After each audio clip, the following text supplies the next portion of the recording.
Kulturna panorama.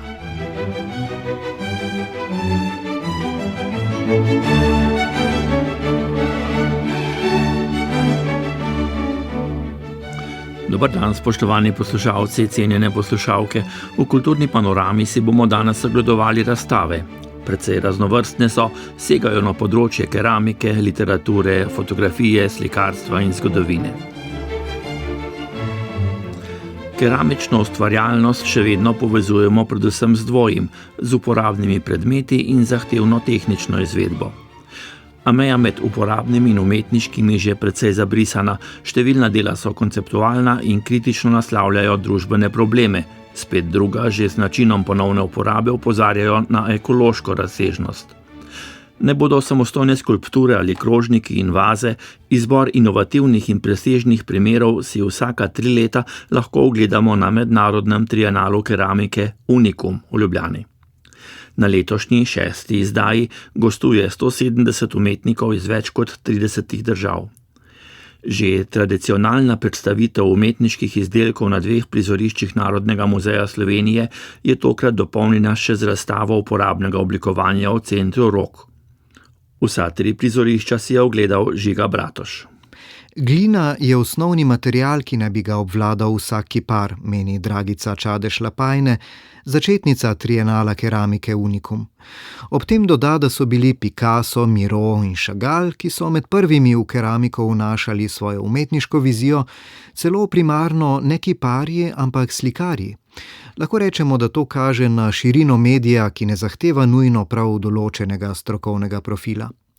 Predsednica mednarodne žirije letošnjega trienala Irene Biolchini pravi, da izbrana dela kažejo, kako so nove generacije sploh dokončno presegle zgodovinske ovire, povezane z dekoracijo, funkcijo in uporabnostjo. Ustvarjanje v keramiki je v porastu, bodisi ljubiteljsko ali pa profesionalno. Nastajajo studiji z inovativnimi in eksperimentalnimi pristopi k oblikovanju. Pa začnimo z navdihujočo zgodbo ene od letošnjih žirantk, Anne van Hooy, priznane belgijske oblikovalke keramike, ki pa je umetniško kariero začela pri, verjeli ali ne, svojih 50-ih. Bila sem bolj znanstvene narave, ekonomistka, in do 48. leta sem delala v več podjetjih kot komercialistka. To sem počela, ker sem morala, zaradi preživetja, ni pa bilo strasti. In potem sem službo pustila. Kaj pa zdaj? Prav, sem si rekla, bom doma in skrbela za moža. Seveda je bila to najslabša možna odločitev. Začela sem intenzivno razmišljati, kaj me je kdaj v življenju res veselilo. Ugotovila sem, da je bila to keramika. Takoj po študiju sem namreč obiskovala večerni tečaj, a sem ga opustila. No, pa sem se ponovno vpisala v šolo in iz oblikovanja keramike tudi diplomirala. Pri 50-ih je to postala moja nova profesionalna kariera. Lončene skulpture, ki so me naredile prepoznavno in mi prinesle številne nagrade, so po obliki enostavne, a ravno enostavne stvari je najtežje zasnovati in oblikovati. Anja Radovič, vodja razstavnega projekta v Rogu. Tukaj se osredotočate, pogojno rečeno, na uporabne predmete v keramiki. Pa vendar, recimo, ko pomislimo na uporabnost v keramiki, večini pade na pamet vaze, šalce, krožniki in podobno, pa vendar ta pojem je širši. Ja, lahko opazimo tudi to, da se oblikovanje širi tudi na samo raziskovanje materijala. Tako kot lahko opazimo kar neki del, ki se ukvarja v bistvu z raziskovanjem penjenega porcelana. Tukaj za nama vidimo akustičen panel, ki se lahko uporabi v interjerju ali pa potem iz tega istega materijala neka izpeljava vodnega filtra. Dela predstavljena na razstavi se ukvarjajo tudi z raziskovanjem glazur in te kombinacije stekla in keramike. 2 zelo lepa primera oblikovalke in umetnice Ana Marije Dimovske, ki predstavlja delo in tukaj v Centru Rog in v Narodnem muzeju. Daje velik poudarek temu, kako združiti v bistvu steklo in keramiko in kako kontrolirati in delno zgubljati to kontrolo nad samim materialom. Veliko je tega materialnega raziskovanja in vsak avtor v bistvu lahko res razvije čisto en svoj slog, posveti tudi celo življenje samo eni aplikaciji tega materiala, v bistvu ali površinski ali tudi tako strukturni. Avtorji se precej danes ukvarjajo tudi s tem, od kje materiali prihajajo. Tako da imamo kar nekaj del na ogled tukaj, ki so narejeni iz lokalne gline in v bistvu iz nekega tega geološkega tudi raziskovanja. Kar bi izpostavila mogoče je tudi to, da imamo kar nekaj del narejenih tudi s 3D printerjem in tudi je zelo zanimivo, kakšni profili ustvarjalcev stojijo za temi deli, ker se vseeno malo razlikujejo od teh tradicionalnih oblikovalcev keramike. In s tem nekako povezujemo nove tehnologije s tradicionalnimi tehnikami. Pomembna razsežnost razstave Brezmejna uporaba je prav njena povezanost s keramičarskim labom Centra Rog in njegovo aktivno skupnostjo uporabnikov, poudarja direktorica Renata Zamida. Lab, ki nudi dostop do orodij, tehnologij in strokovnega znanja, omogoča raziskovanje gline tako ljubiteljem kot profesionalcem. Podporni sistemi so za razvoj seveda pomembni. Močnega imajo tudi na Poljskem, kjer je dolga tradicija tako industrijske keramične proizvodnje kot unikatnega oblikovanja. Njihovo sodobno keramiko zdaj v okviru Trienala Unikum predstavljajo v Rogu. Kuratorka je Mika Drozdovska iz Poljske galerije SIK. Želimo opredeliti, kaj funkcija v keramiki danes sploh pomeni. In za poljske ustvarjalce to še zdaleč ni le praktična uporaba izdelkov. Je veliko več. Gre za odnose med ljudmi in predmeti, med procesom in materialom, vsakdanjim življenjem in idejami za prihodnost. Vse to je v keramičnih skulpturah. Na razstavi želimo pokazati, da ti predmeti niso nevtralni, temveč imajo vpliv na naše življenje. Prebujajo čustva, nosijo spomine, govorijo o perečih temah, kot je ekološka kriza. Seveda imajo nekateri razstavljeni kosi tudi povsem praktično uporabnost, a res je v njih še precej več. Denimo projekt Anje Maršal izgleda kot vaza, a bistveno je, da združi ostanke iz keramičnih delavnic v nov izdelek. In ta proces je na njem potem viden.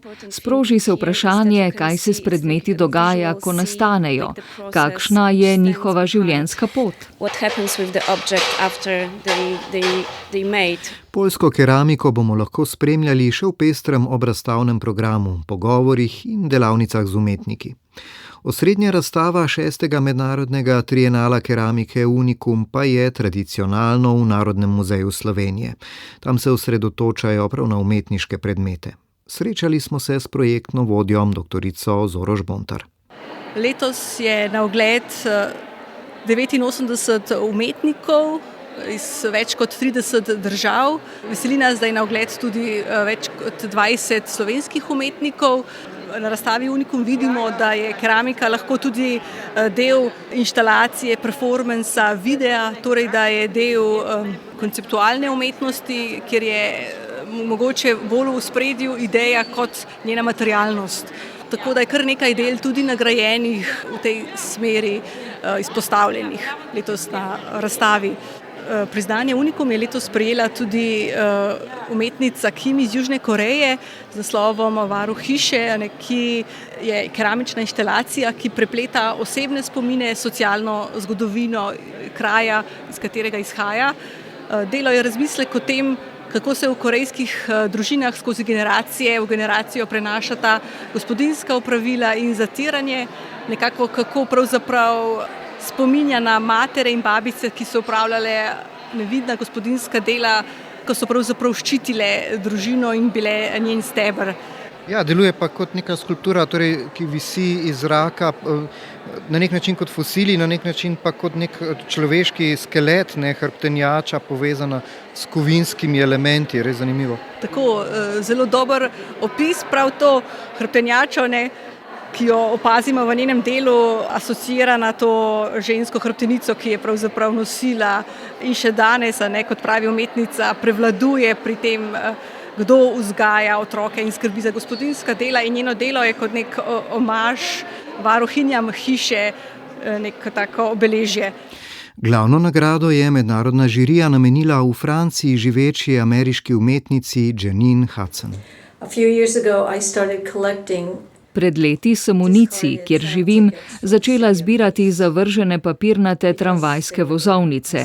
Kar tako, ker so me nagovorile, ko so ležale na postajah, pločnikih, celo pred mojim vhodom. Nekega dne sem izvedela, da bodo papirnate vozovnice ukinili in jih nadomestili s plastičnimi karticami in aplikacijo. Še bolj intenzivno sem začela iskati. Preiskovala sem smetnjake, prosila prijatelje, naj jih shranijo zame. Odločila sem se, da jih sešijem v nekakšno pregrinjalo. Nanj pa sem v linijah namestila keramične koščke v obliki hiš, da so nastale mestne vedute. Ker imajo listki odtisnjen čas in kraj vožnje, so neke vrste dnevnik. Nagrado Unikum so podelili na Norveškem delujoči ustvarjalki Eleanor Griveau za osebno in kritično interpretacijo teme, ki se upira slepemu zanašanju na tehnologijo in namesto tega v ospredje postavlja protislovja in napetosti, ki zaznamujejo sodobnost. Nagrado Unikum za mladega umetnika pa je prejela Slovenka Nika Rosman. Kot je zapisala žirija, je s preoblikovanjem površine ploščic v razširjeno merilo in dimenzijo odprla nove možnosti in izzive, ki presegajo tradicionalno dojemanje keramičnega objekta. Gre za neke vrste tobogan.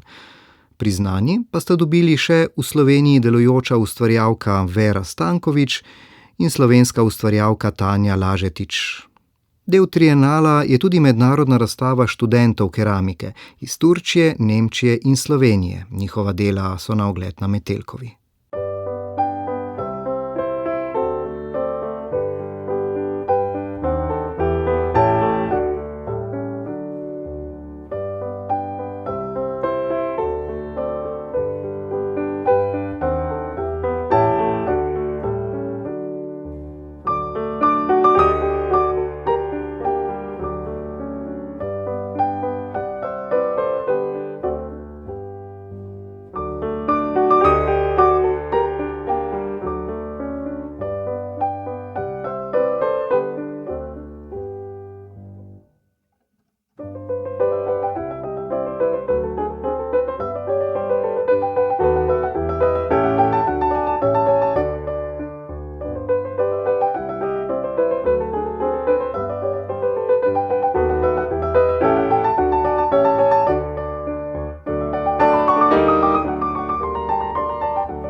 V sklopu dogodkov in prireditev v Kosovelovem letu si je na ploščadi pred Muzejem novejše in sodobne zgodovine Slovenije v Cekinovem gradu v Ljubljani mogoče ogledati fotografsko literarno razstavo z naslovom In tu in tam, le bežno potovanje.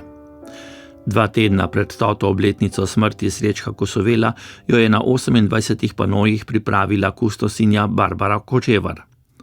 Za kulturno panoramo jo je pred mikrofon povabila Tadeja Krečič in jo najprej vprašala, kaj je težišče razstave.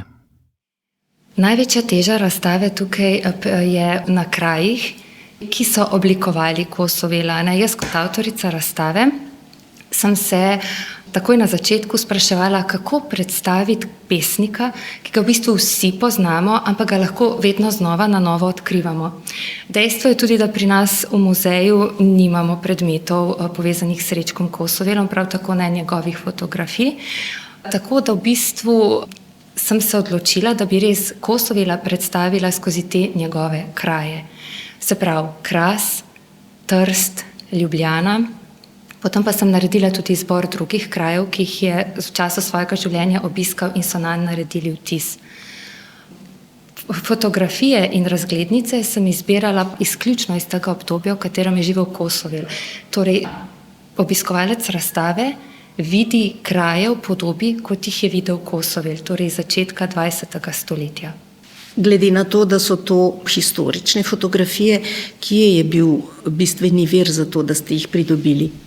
Velika večina fotografij in razglednic je iz fototeke našega muzeja. Imamo zelo bogato fototeko, skoraj 4 milijone enot gradiva je v njej. Bistvena zbirka je bila zbirka časopisa Slovenec, pa tudi zbirka fotografij Prve svetovne vojne.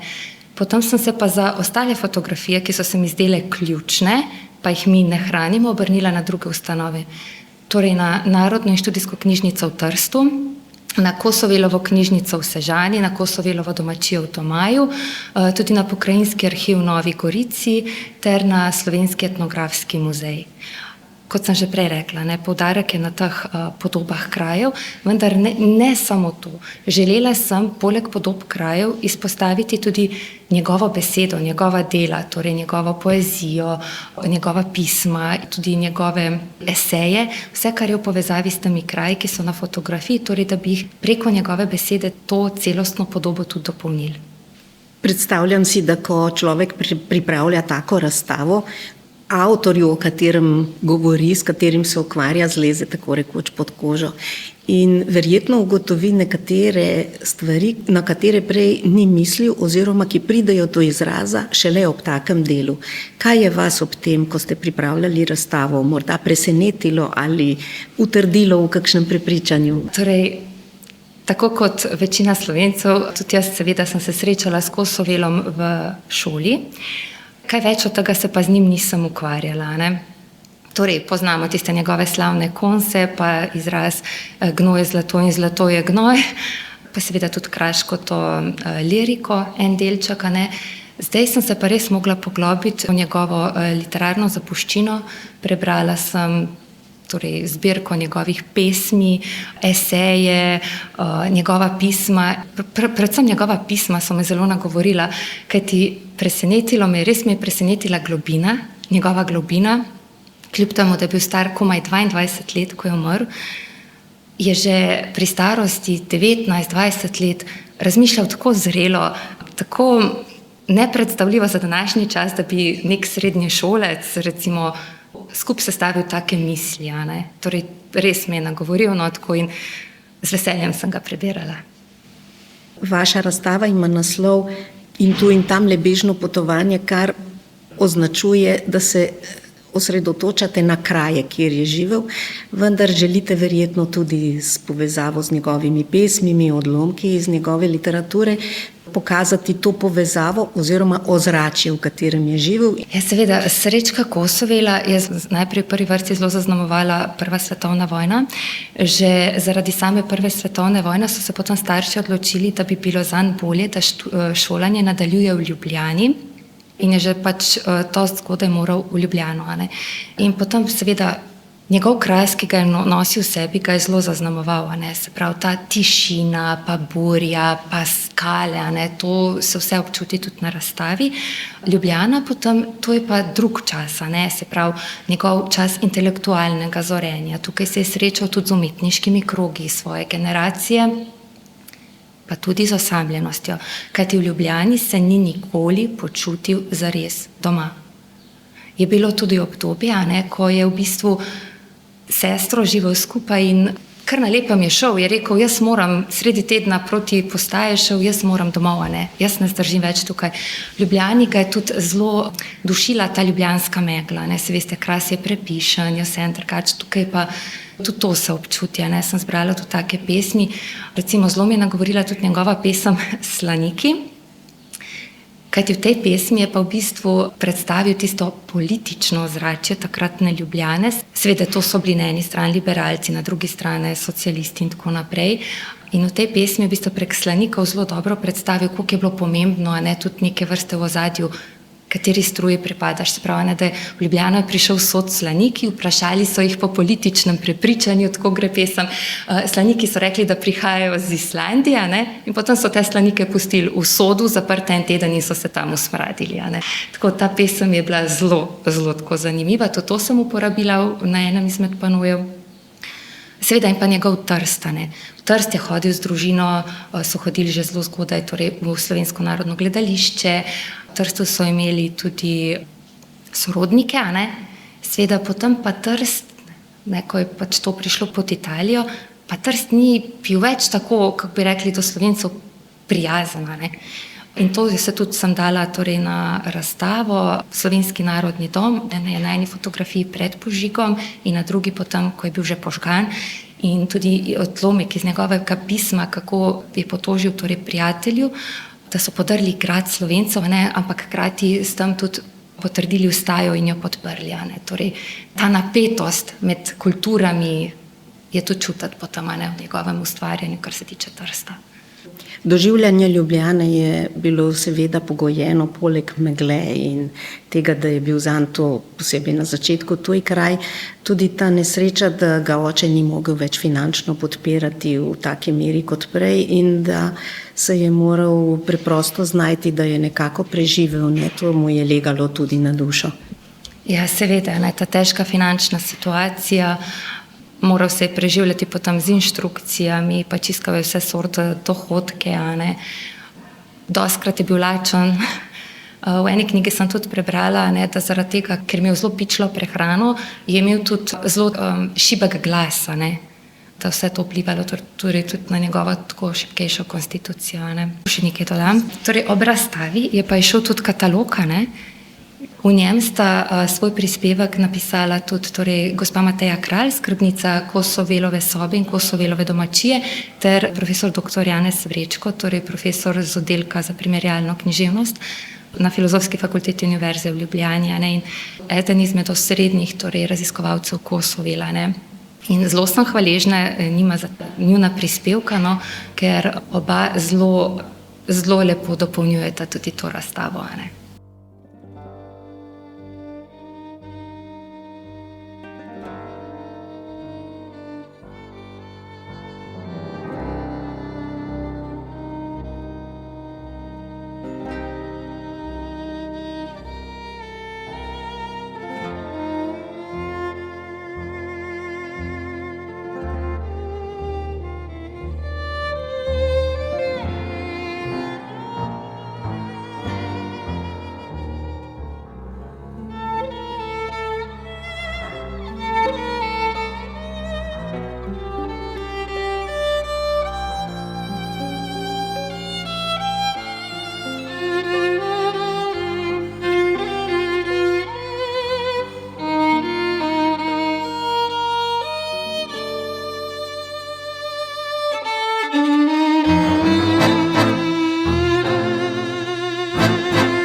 Skupina Irwin, ena najpomembnejših slovenskih umetniških skupin, je v domačem in mednarodnem prostoru dejavna že 42 let.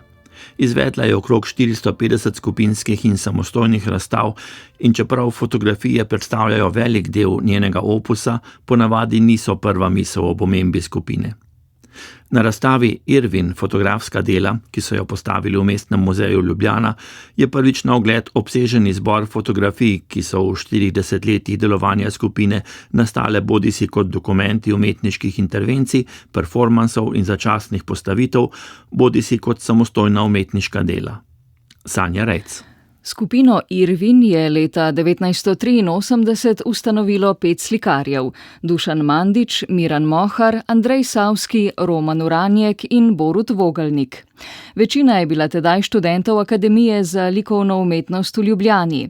Leto kasneje so objavili program delovanja skupine, v katerem med drugim zapišejo: Temeljni delovni zastavek skupine Irwin je afirmacija slovenske likovne umetnosti skozi spektakelsko zasnovano reprezentacijo.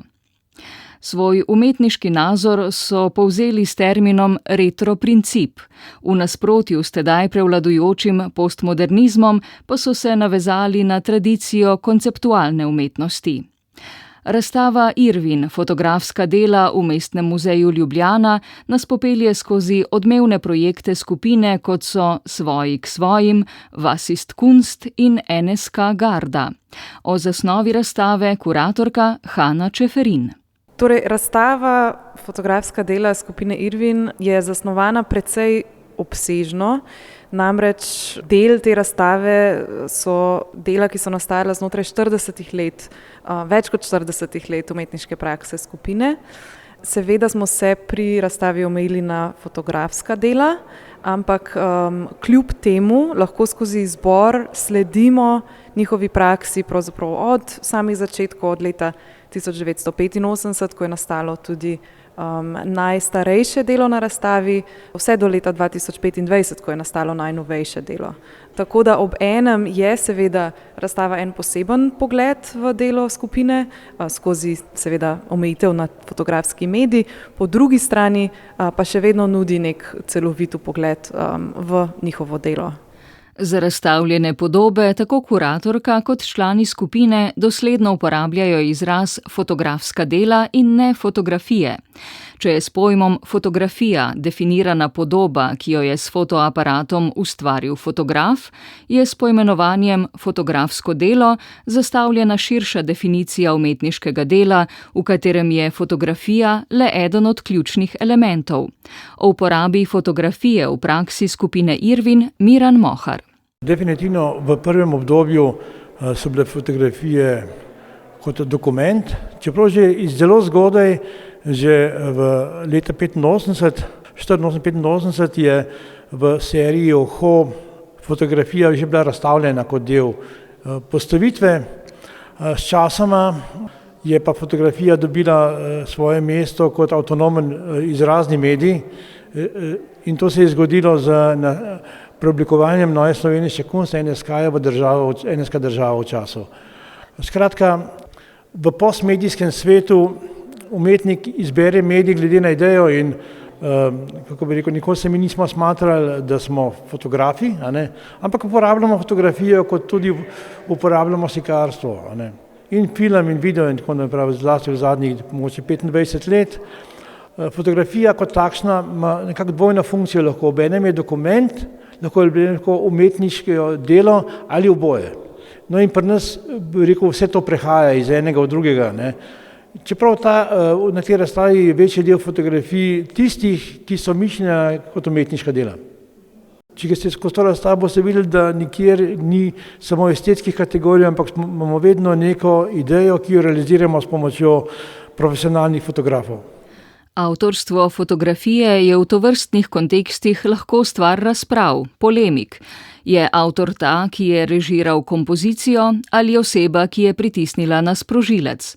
To dilemo so leta 1998 postavili tudi v središče serije Name Pickers. Tukaj gre za razmerje med ceno in vrednostjo. Vse te fotografije so narejene v hotelski sobi Marine Abramovič, ko je imela prvo razstavo, veliko razstavo leta 97 nekaj takšnega. No.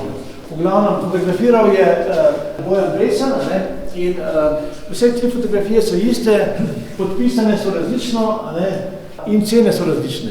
Pred nami so torej 3 identične fotografije, na katerih so deloma razgaljeni umetnica Marina Abramovič in člani skupine Irvin. Vsako je podpisal eden izmed sodelujočih pri nastanku dela. Najvišjo ceno je dosegla tista s podpisom Marine Abramovič, 16.400 takratnih nemških mark. Fotografija s podpisom skupine Irvin je bila ocenjena na 6.400, se pravi kar 10.000 manj, fotografija s podpisom fotografa Bojana Breclja pa je bila vredna 1200 mark. Ena izmed odmevnejših serij skupine Irvin je NSK Garda, ki je začela nastajati po oblikovanju NSK države v času. 92 se NSK preoblikuje preko te organizacije v NSK državo v času.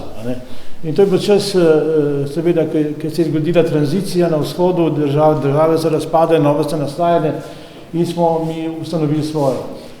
NSK država nima ozemlja, njeno jedro so državljani, potni list ima danes več kot 15.000 oseb in prisotnost v različnih mednarodnih umetniških projektih. NSK država deluje na principu potenciranja delovanja dejanskih nacionalnih držav, pomembno vlogo v projektih skupine Irvin tako predstavljajo tipične strukture, kot je na primer vojska. Kuratorka Hana Čeferin. To novo tvorbo NSK države v času gre tudi delno za dekonstrukcijo dejanskih držav, in načina, kako dejanske države delujejo. V tisti prvi sobi smo videli recimo turistično kampanjo, ki jo direktno vzamejo iz 80-ih Jugoslavije in apropriirajo na turistično kampanjo NSK države v času. Lahko očitno na to nekako opozarjajo v tem projektu, apropriirajo tudi vojske posameznih držav in jih s tem naredijo svoje vojske, če le za ta trenutek, v katerem nastanejo dela, nastanejo fotografije, ampak kot nam sporočajo, to je možno, Razstavo Irvin, fotografska dela, v Mestnem muzeju Ljubljana spremlja tudi obsežen katalog, ki celostno predstavi fotografski opus kolektiva Irvin ter osvetli vlogo in pomen fotografije znotraj njegove umetniške prakse.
Gremo še na avstrijsko Koroško. V kulturnem in komunikacijskem centru Šentjanž v Rožu so odprli razstavo slovenske umetnice Klementine Golja z naslovom Svetlobi naproti. Slikarka na njej premierno predstavlja več kot 30 likovnih del svojega najnovejšega cikla, ki je nastajal zadnji 2 leti. Pred mikrofon jo je povabila Petra Kos-Gramuš. Umetnica Klementina Golja z razstavo Svetlobi naproti v kulturnem in komunikacijskem centru Šentjanž v Rožu nadaljuje svoje raziskovanje potovanja skozi čas in prostor, vendar se tokrat globje ukvarja s svetlobo. Tema svetlobe je sicer v njenih likovnih delih prisotna že več kot 20 let, pove umetnica Klementina Golja. Svetlobo razumem ne samo kot fizikalni pojav, ampak tudi v metaforičnem smislu, kajti skozi razna zgodovinska obdobja je imela svetloba zelo večplasten in pa tudi simboličen pomen. Tako da jo razumem tudi v smislu upanja, rojstva življenja, optimizma. Sicer je pa svetloba tista, ki stvari dela vidne, ki razkriva in hkrati tudi na nek način usmerja pogled. Svetloba je zaznava, ki nekako potuje med vidnim in nevidnim, jo na nek način osmišlja, interpretira in mislim, da to je tisto, kar se zelo lepo navezuje tudi na moje delo v tehniki kolaža. Svetloba se zelo lepo navezuje na večplastnost v mojih slikah, kajti sliko gradim s plastenjem, z dorisovanjem, preslikovanjem, pri čemer uporabljam razne papirje, se pravi od ročno izdelanih papirjev, tkanine, klopučevinastih papirjev, raznih papirjev, ki jih tudi sama poslikavam in preslikavam, in pa tudi raznih pastoznih nanosov. Na ta način nekako ustvarjam iluzijo prostora v sliki. Zanimivo je tudi to, da se rišejo podobe, simboli, znaki, ki so spodaj podslikani in so ravno tako pomembni kot tisti, ki so zgoraj.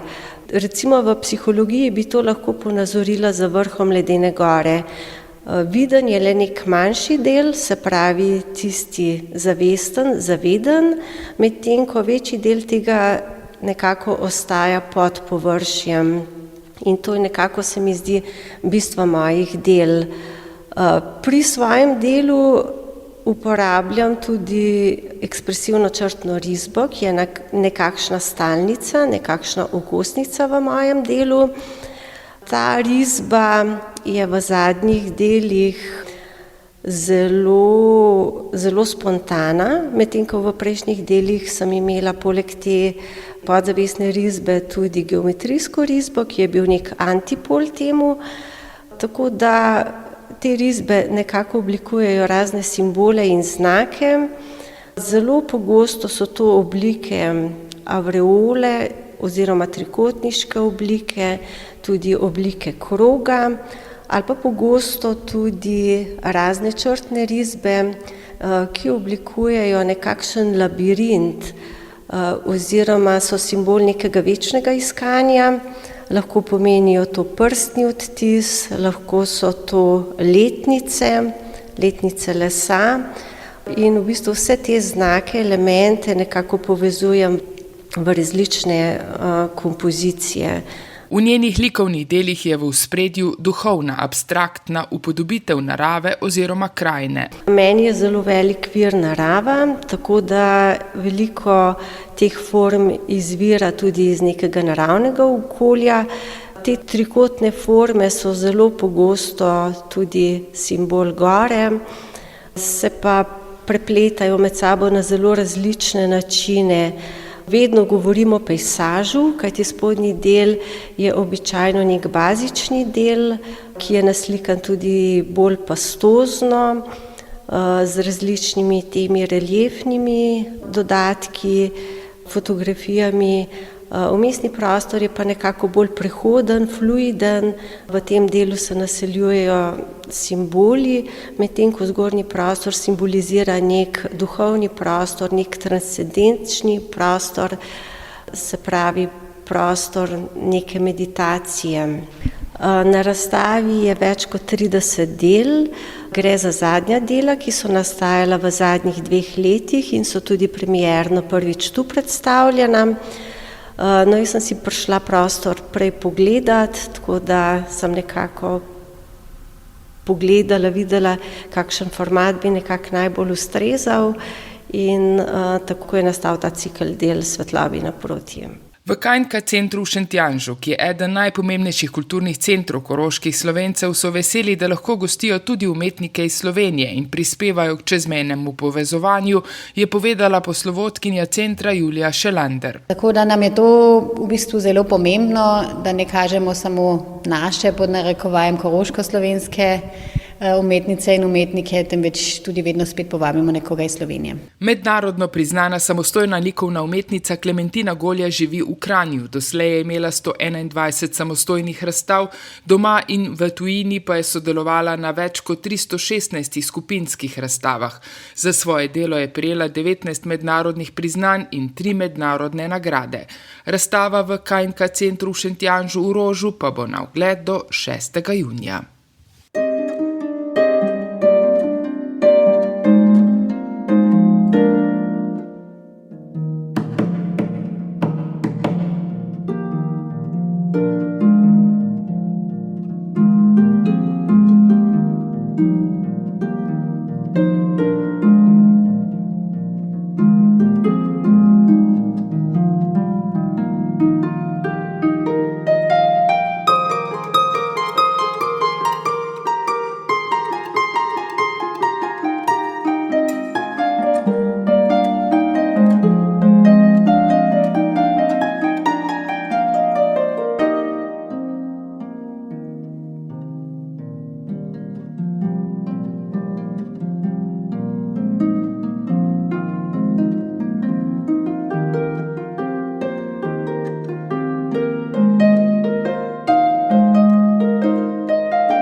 In za konec še pogled v zgodovino.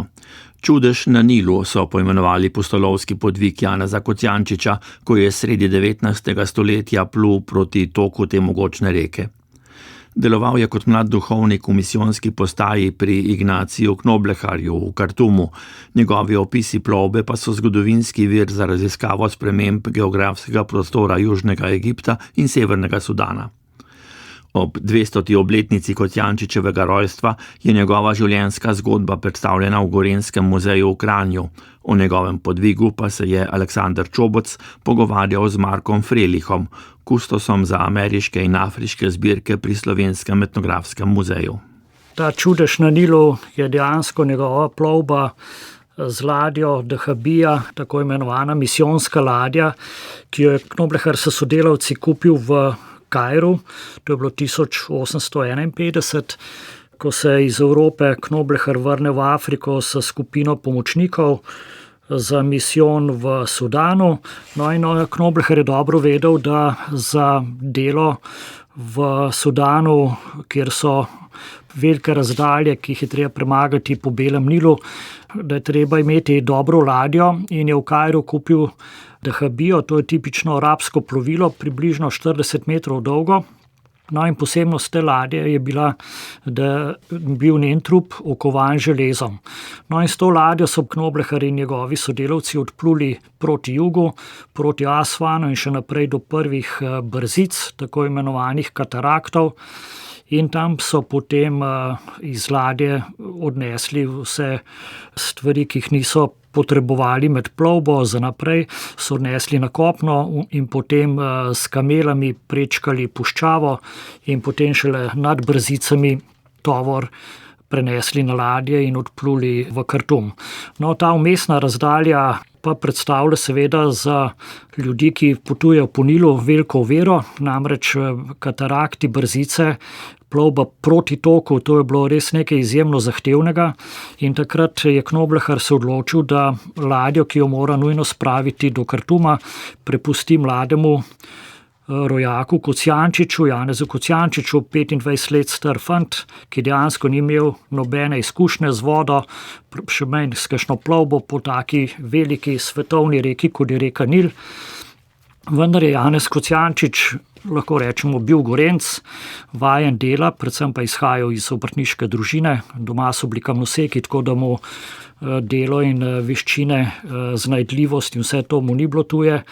In dejansko je on še s sodelavci imel še 2 Slovenca zraven, predvsem pa je imel še 14 mornarjev na ladji, so potem skupaj naredili eno tako strategijo, kako bodo pluli proti toku navzgor po reki in seveda to ni šlo tudi brez pomoči domačinov na obrežju. Tako da so za delo včasih angažirali kar nekje 100 do 200 domačinov, da so pomagali pri vleki, z vrmi so vlekli ladjo navzgor. Seveda so pa delali tudi bazene, take začasne bazene, da so postopoma ladjo dvigovali na višji nivo. Tako da to je bil kar res en tak zahteven podvig, ki ga lahko upravičeno imenujemo čudež. To bi še danes predstavljalo en velik problem, spravi tako ladjo navzgor proti toku.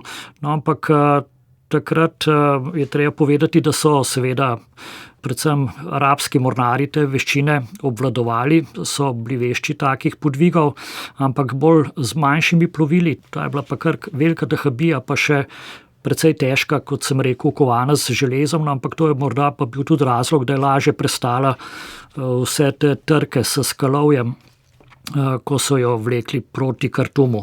No, ko smo v Slovenskem etnografskem muzeju že pred leti začeli malo bolj sistematično preučevati stike Slovencev z Afriko, predvsem Knobleharjev misijon je ena taka dobra iztočnica za te zgodne stike Slovencev z Afriko, je Janez Kocijančič na nek način prihajal v ospredje ravno zaradi tega podviga.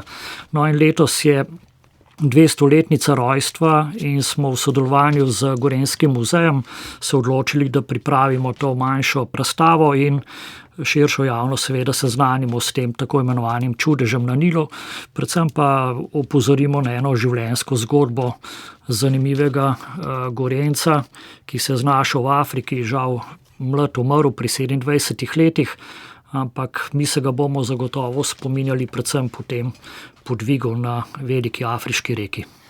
Kocijančič je tudi popisal to plovbo in kako se uporablja te zapise, kdo jih z zanimanjem prebira?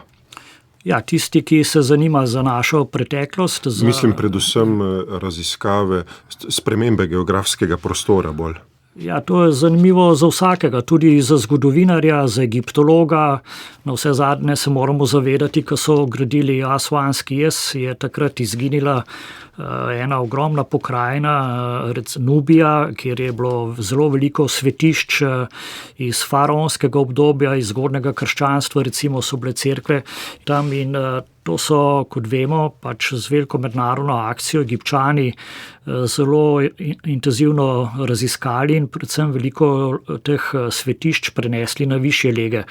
Tako da so potem, kot pravim, ti opisi, ki so pa ohranjeni iz 19. stoletja, zanimivi ravno z tega vidika, ki prikazuje še neko avtentično situacijo. Na vse zadnje so ti naši popotniki se srečevali tudi ne samo s prostorom ali z vodo, ampak tudi z ljudmi, pa predvsem obiskovali so tudi templje, svetišča, staroegipčanska svetišča, tako da so videli eno situacijo, ki je bila nespremenjena tisočletja, potem v sredini 20. stoletja pa ta prostor doživi eno korenito spremembo. In je lahko tako gradivo za znanstvenike? Absolutno gradivo za vse, ki se ukvarjamo z zgodovino Egipta oziroma tudi Sudana, predvsem pa zanimivo za tiste, ki preučujejo porečje Nila na območju med Asvanom in Kartumom.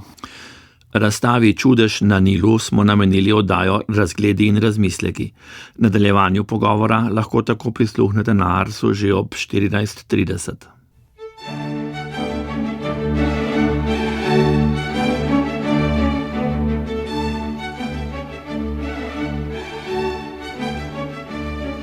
Poslušali ste oddajo Kulturna panorama.